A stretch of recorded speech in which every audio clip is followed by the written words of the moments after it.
Hey guys, this is Harsha. Welcome to my channel Harsha Explorer. నేను night నిద్ర పట్టలేదు అనమాట నాకు.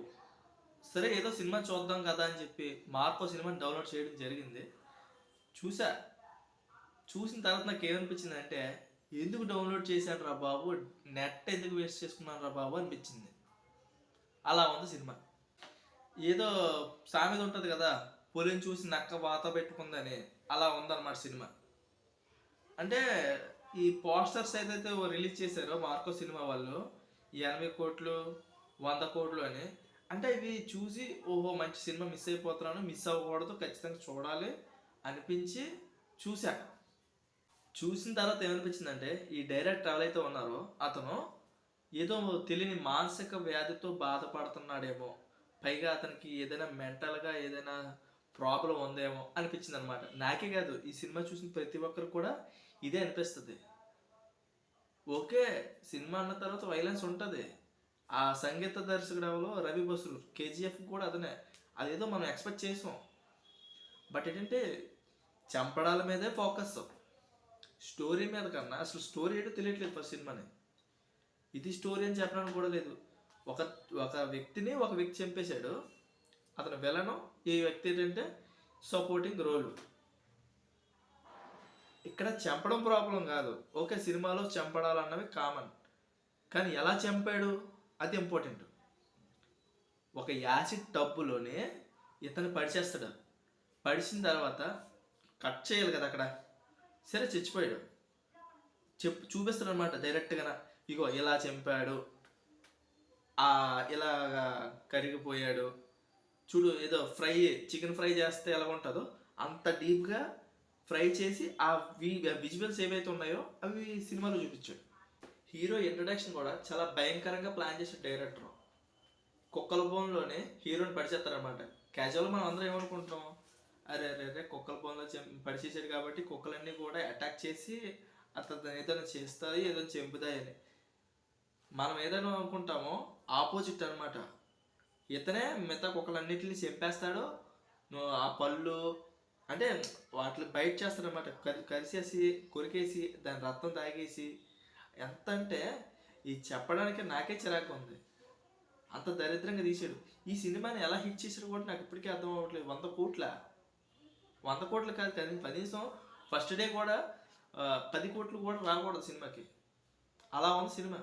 నువ్వెందుకు ఎంత ఆవేశపడిపోతున్నావు అంటే, ఆవేశపడిపోతే ఏం చేయమంటారు చెప్పండి.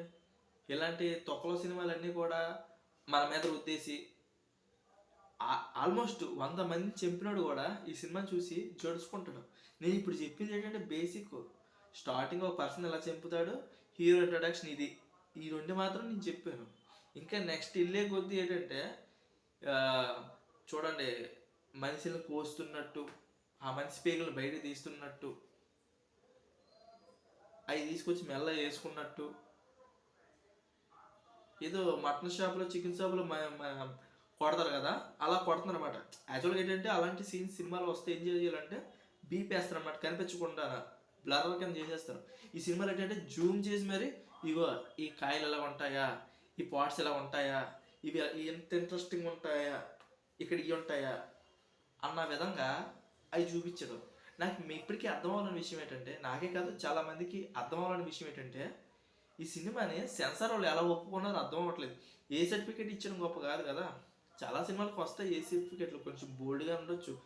ఎంత వైలెంటా అంటే, ఇలాంటి సినిమాలు తీసి సమాజంలో ఎలాంటి ఈ విపత్కర పరిస్థితులు నెలకొల్పాలనుకుంటున్నాడో డైరెక్టర్ నాకైతే అర్థం అవ్వట్లేదు. ఇంటర్వెల్ వరకు ఒక లెక్క, ఇంటర్వెల్ దాటిన తర్వాత ఒక లెక్క అనమాట. చెప్పుతాడని తెలుసు, కానీ ఎలా చంపుతాడు, ఎంత దారుణంగా చంపుతాడు అన్నదే ఇంట్రెస్ట్ అనమాట సినిమాలోనే. Never before ever after. ఇలాంటి సినిమాలు ఇంతకుముందు ఎప్పుడు కూడా ఎవరు తీసి ఉండడు, తీయాలని ఆలోచన రాదు. ఫస్ట్ ఆఫ్ ఆల్ ఫ్యూచర్లో కూడా ఎవరైనా తీస్తారో లేదు తెలియదు.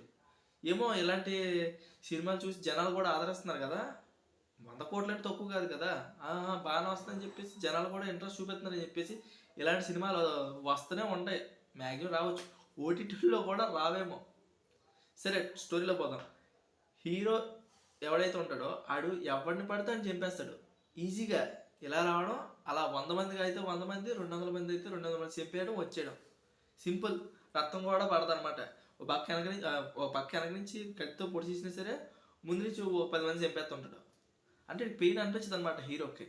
సరే ఏదో చిన్న ఇష్యూ అయ్యి హీరోయిన్ అదే విలన్ ఎవడైతే ఉన్నాడో వాళ్ళ నాన్నని హీరో చంపుతాడు.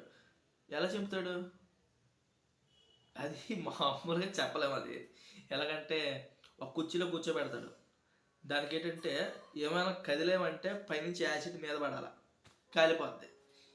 లెగిసేమంటే ఒకవేళ అది కూడా మిస్ అయిందంటే ఎదరి నుంచి బుల్లెట్ వచ్చి తగిలేస్తుంది. ఈ రెండు కూడా మిస్ అయ్యాయంటే కింద నుంచి బాంబు. ఇలాంటి సిచ్యువేషన్లోనే ఈ విలన్ వాళ్ళ నాన్నని హీరో పెడతాడు. వీళ్ళు ఎదుర్కొంటారు విలను, మా నాన్న ఎక్కడ ఉన్నాడు, మా నాన్న ఎక్కడ ఉన్నాడు అని. పలానా చోట ఉన్నాడని చెప్పేసి హింట్ ఎత్తాడు.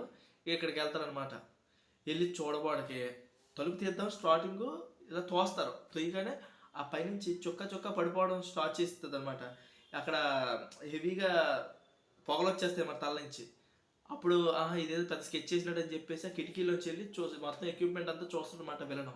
వీడు గట్టిగా ప్లాన్ చేసాడని చెప్పేసి అనుకొని నెమ్మదిగా కిటికీలు తలుపులు తీసుకొని లోపలికి వెళ్తాడు విలను.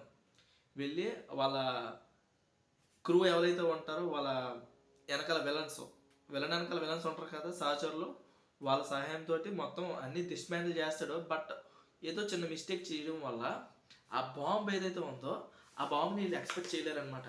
ఇది ఎక్కడ ఉంటుందంటే ఆడి సీట్ కింద ఉంటుంది. ఆడు లెగిస్తే అది పేలిపోద్ది అనమాట.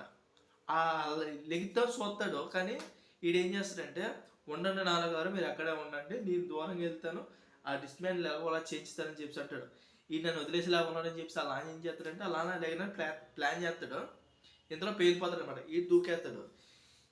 ఆ చావు మామూలుగా లేదనమాట. ఎంత దారుణం అంటే పీస్. ఇంకా చావు గురించి అయితే మనం చెప్పలేం కానీ వర్ణించలేం. కానీ నెక్స్ట్ టాపిక్లో పోదాం.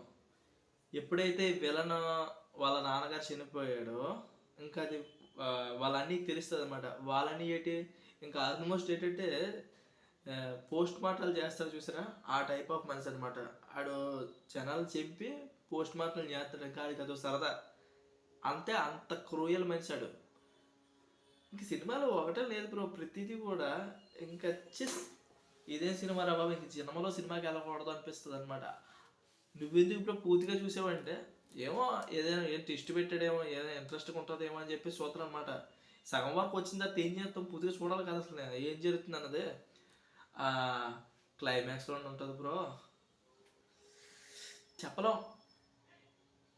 ఈ హీరో ఇంట్లోకి వాళ్ళు దూరుతారు. కనిపించిన ప్రతి ఒక్కరిని కూడా ఎంత దారుణంగా చెబుతారంటే ఒక చిన్న పిల్లడు ఆ పిల్లడిని గ్యాస్ బండ తీసుకొచ్చి ముఖం మీద బల్ బల్ బల్ అని కొట్టి చెప్పుతాడు. బ్లర్ చేయాలి కదా, ఆ పచ్చడి అయితే అయిపోయిందో ఆ ముఖం దగ్గరగా జూమ్ చేసి మరి చూపిస్తాడు. ఇంకా నేమనుకోవాలి ఆ డైరెక్టర్ని, నాకు అర్థం అవ్వట్లేదు. ఒక పాపనే పై వరకు తీసుకెళ్ళి అక్కడ ఊరేసి చెబుతాడు. ఒక వ్యక్తిని నేలకేసి కొట్టి చెబుతాడు. ఆ ఇంట్లో దాదాపు ఒక 15 మంది ఉంటే 15 మందిని కూడా ఘోరంగా చంపుతాడు అనమాట.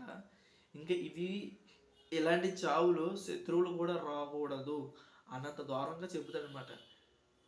ఇంక సినిమా చూసిన తర్వాత బయటికి వెళ్ళి వాంతులు చేసుకోవడం తప్పితే వేరే ఆప్షన్ లేదు అన్నంత దారుణంగా ఈ సినిమా తీయడం అయితే జరిగింది. ఇప్పుడు ఈ సినిమా గురించి ఎందుకు చెప్తున్నానంటే నేను చూశాను కదా, నాకు సిరాకు వచ్చింది కదా, మీరు కూడా చూడండి, మీరు కూడా సిరాకు తెచ్చుకోండి. ఆ హీరో కానీ ఆ డైరెక్టర్ కానీ నా జేబులో డబ్బులు ఏమి వేయలేదు, నాకు ఆడెవడో కూడా తెలియదు, నేను ఎవడో కూడా తెలియదు. ఇలాంటి సినిమాలు మనం ఎంకరేజ్ చేయడం వల్ల అలాంటి వాళ్ళు తీస్తున్నారు. సో పనికొచ్చే సినిమాలను ఎంకరేజ్ చేద్దాం, పనికిరాని సినిమాలు ఎంకరేజ్ చేయడం వల్ల మనకే లాస్. ఇంకా దరిద్రం ఏంటంటే పార్ట్ 1 ఇంత సిరాకు వచ్చింది, పార్ట్ 2 కూడా ప్లాన్ చేస్తున్నారంట, పార్ట్ 2 తీస్తున్నారంట. ఇంకా ఏమనుకోవాలో ఏటో కూడా అర్థం అవ్వట్లేదు. సరే మనమైతే ఇలాంటి సినిమాలు ఎంకరేజ్ చేయకూడదు, మీరు కూడా అదే ప్లాన్ చేసుకోండి. ఈ వీడియో కానీ మీరు నచ్చితే లైక్ చేయండి, షేర్ చేయండి, సబ్స్క్రైబ్ చేయడం మాత్రం మర్చిపోవద్దు. జై హింద్.